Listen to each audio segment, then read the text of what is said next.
I am really good at shopping grocery deals. Like, really, really good. And I'm not talking about the occasional coupon here or there, happening to hit a flash sale when I wanted something already.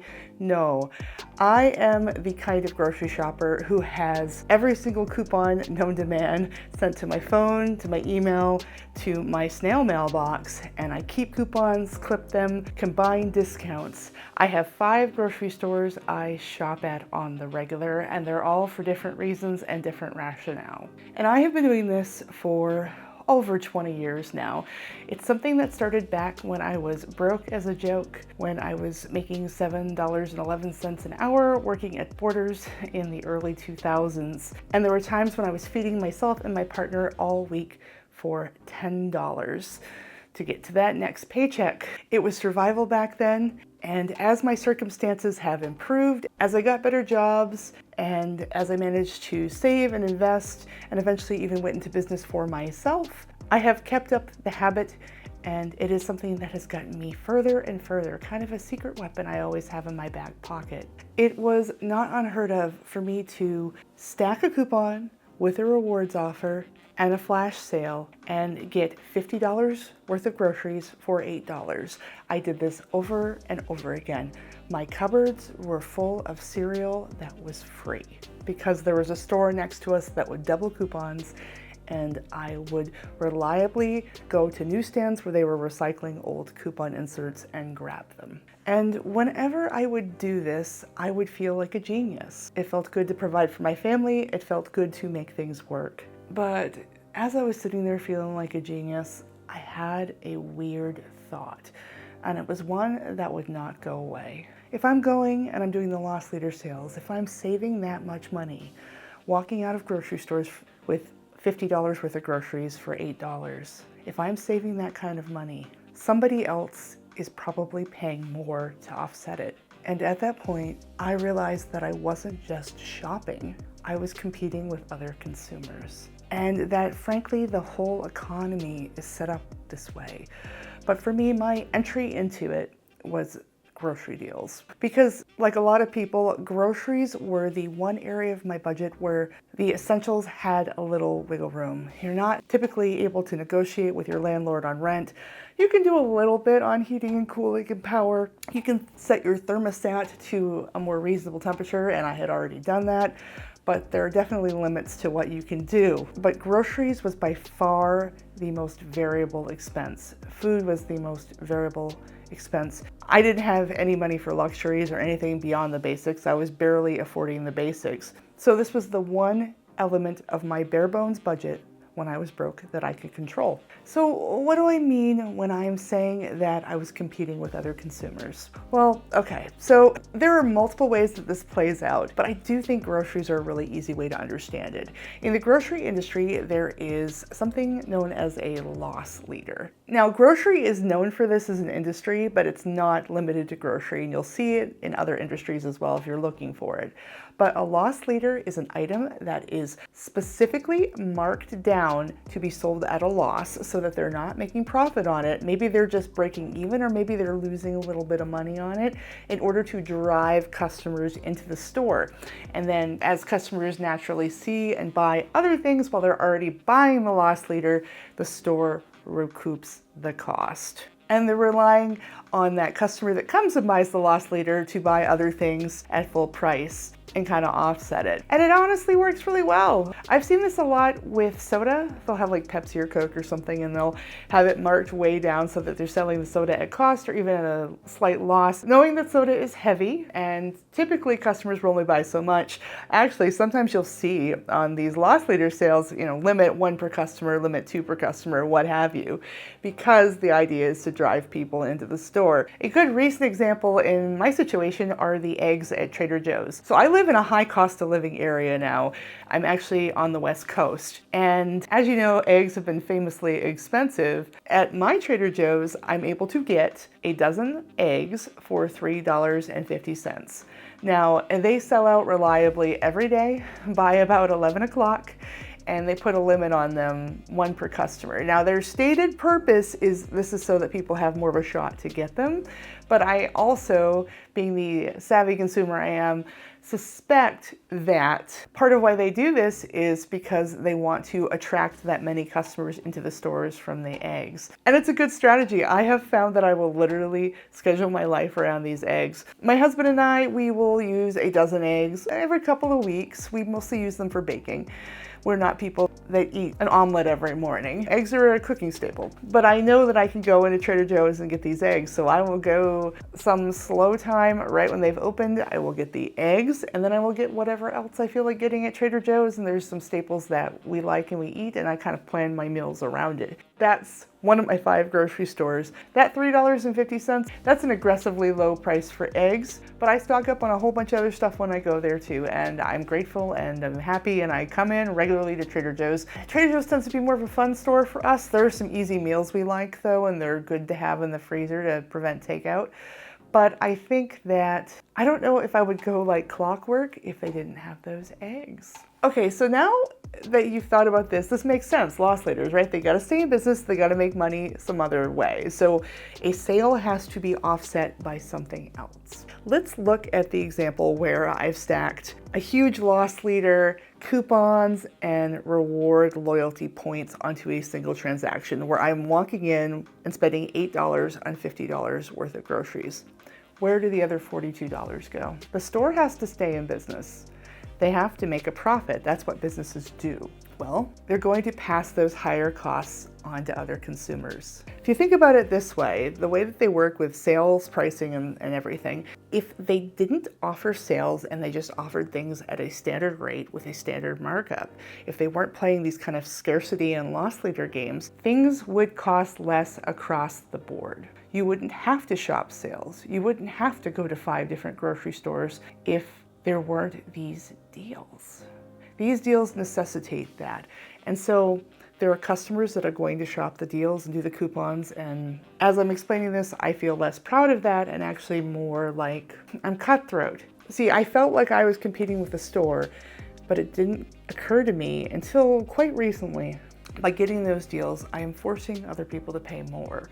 Now, it's probably not constructive to sit there and beat myself up for that, because if I didn't do that, other people would. And it's not like I'm controlling the system, like I'm making it so you have to play grocery games. I'm not the one doing that. I'm living in the system that I'm in. But the reality is that it was a wake-up call for me because I'm a very driven person. I work very hard. I'm very diligent and I care about the people around me, and I try to make the world around me a better place and to take care of the people in my life. And part of that means, in a capitalist society, hustling and working hard and having a job and making a profit. But here's the secret. I am not a competitive person. I am not someone who picks fights with people. I am not someone who is like, haha, I win and you lose. And honestly, I kind of hate a lot of competition, like the way it feels. Like if I win and the other person is sad, then I feel bad, I feel guilty. And if I lose, like that sucks too. So it's like, what is the point? So back when I was doing day jobs, before I worked for myself, at my last day job I worked, I had this one coworker, and she was very competitive. She'd been a former student athlete, and she was a counselor. I used to work at a psychological consulting firm, so she was one of the therapists there. And she was very competitive, very driven. We actually had this walking competition at work. We had this thing where we had like these Fitbits that we had to put on and count our steps. And the office bought them for us. I was really happy they bought me a Fitbit. I was like, oh cool, a present from work. But then they were like, no, but you have to do this thing. That workplace was weird. They were very strange with boundaries and stuff, but they gave me this and then later told me I had to be part of this competition. I was like, okay, fine. And everybody was really going crazy trying to recruit me to their team. So something you guys don't know about me is that I walk a lot, and I certainly walked a lot back then. I would routinely, walk 10 or 20,000 steps a day. When I was working at this office, I would often go for walks on my lunch break. I'd just kind of leave and I would walk all around where I worked. I was doing a lot of Pokemon Go too at the time, which dates when I was working there, but I would go just to get some fresh air, just to think, and I would dictate ideas on my phone. I was, at the time, working on my first book and blogging daily, so everybody knew that I walked a ton. At the time, I lived in Lakewood, Ohio, which is a very walkable suburb of Cleveland. It's actually known for that. There are no school buses. The kids all walk to school. So I was really super into that. So I was not excited about this competition. I didn't want to have anything to do with it. And people were aggressively fighting to have me on their team. They finally figured it out among themselves, and I ended up on a team. I can't even remember who was on it. Anyway, we ended up winning. I didn't care, and I remember it kept annoying my teammate members that I didn't care. Like, I wasn't being rude or anything, but I just was like, okay, that's fine. I remember there was a gift card at the end. I can't remember how much it was, maybe like $10 or $20 for everybody on the winning team. And I actually forgot to pick up my gift card, which sounds funny, right? Because I'm frugal. But I was really busy. At the time, I was driving all over the state to give trainings, and I was hiring people, and I was trying to finish my book. And so I was working 60, 70-hour weeks between the business I was trying to start and my full-time job as a manager at the psychological consulting firm. So I really wasn't thinking about the Target gift card that we got. I ended up using it to buy a gift for one of my coworkers there. But yeah, I was the last one to pick it up. And I remember my coworker. I remember her name. Let's call her Lori, though. That's not her name, but we'll call her that. So Lori goes to me, "This is so weird because you are so competitive, but I feel like you're not right now." And I was like, "What told you that I was competitive?" And she's like, "Well, look at how hard you work." Because, you know, I was a manager of this really busy department. I was hustling, not only at my day job, but as a side job. And people will interpret that as competitiveness. And I guess it kind of flew over my head until recently that even though I was kind of thinking of myself as competing against the system, right? Like, let's say you're playing a video game and you're playing against the computer. You know, that's how I felt.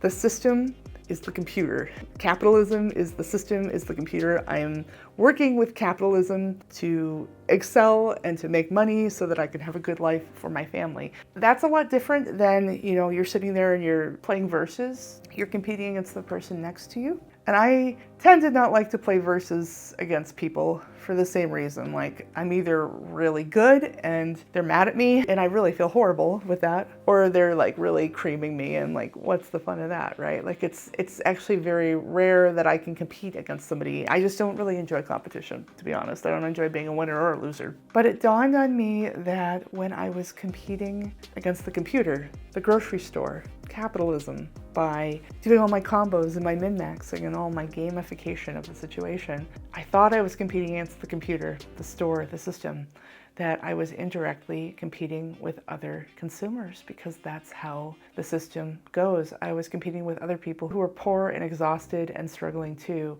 and didn't feel good. And it's not just groceries, right? There's systemic scarcity across the board. Housing, healthcare, education all operate similarly.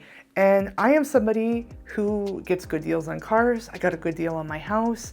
My education did not cost a lot. I went to very cheap schools. I had scholarships. I worked while I was in school. I would take out textbooks through the interlibrary loan system rather than buying books. I did that all the time. And sometimes I'm really proud of it. As I'm talking to you guys about it, you can hear it. Like, it's like, this was really cool. This was great. It's a way that I made things work. I'm a great negotiator. I'm good at deals. This is a problem that my brain is good at solving. But as I'm thinking about it, somebody else covered the cost of that. Somebody else was charged too much. Somebody else was buried by debt. Somebody else bought a house that costs too much. And that's hard, you know? It's really hard. And it's extra hard because the brands and the systems all encourage competition among consumers for a simple reason. It's profitable, and that's the whole reason these businesses exist. Okay, so if any of this is kind of hitting you as hard as it hit me, the first thing I want you to know is that it is not your fault. None of us made the system. We're just trying to survive it. And the worst part is that the more you know about it, the harder it is. Like, honey, the mental strain of ethical self-awareness in a survival economy is real. Capital R real. Because the reality of the emotional conflict is that it feels like winning, but also hurting someone I'll never see. So how do we live with this knowledge? Well, there are some gentle reframes that have helped me a little bit that I'd like to share with you. The first is that being good with money doesn't make you a bad person. And it's important to remember that you can resist quietly, by staying aware, by sharing those resources with people you know and not just hoarding them for yourself, the deals and whatnot. I'm always telling people about flash deals. And you can even go so far as to choose to opt out when you can afford it. I've done that. I've actually been like, you know what? I don't really need that item. I'm stocked up. I'm sure somebody else needs it more. You could also look into something like community fridges and working with your local food pantry. I've done that quite a bit, as well as advocating for broader change, which is part of why I made this video today. Look, I'm still gonna use coupons, but now I see the system a little more clearly. And that clarity, that's power too. Anyway, it's been great talking to you as always. Thanks for watching, and I'll see you in the next video.